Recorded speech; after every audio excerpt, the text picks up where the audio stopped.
ఈ జాజి పూల చెట్టు చూశారండి. టీ అక్షరంలో అల్లిచ్చాము. టీ అక్షరం అంటే తిరుమల. తిరుమల పుణ్యక్షేత్రము.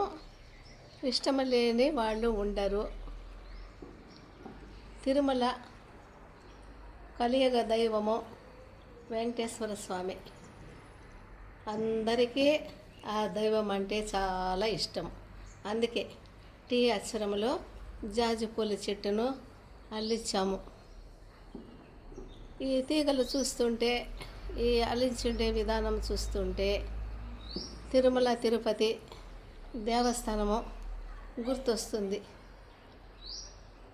చూడండి, ఈ జాజి పూల చెట్టు టీ అక్షరము ఆకారంలో ఉంది. నిద్ర లేస్తానే నేను ఈ తీగలు చూస్తూ ఉండగానే ఈ జాజి పూల చెట్లు నాకు టీ అక్షరం కనపడడం వలన నాకు కలియుగ దైవము వెంకటేశ్వర స్వామి సాక్షాత్తు నాకు కనిపిస్తాడు. చూడండి మీరు కూడా టీ అక్షరం.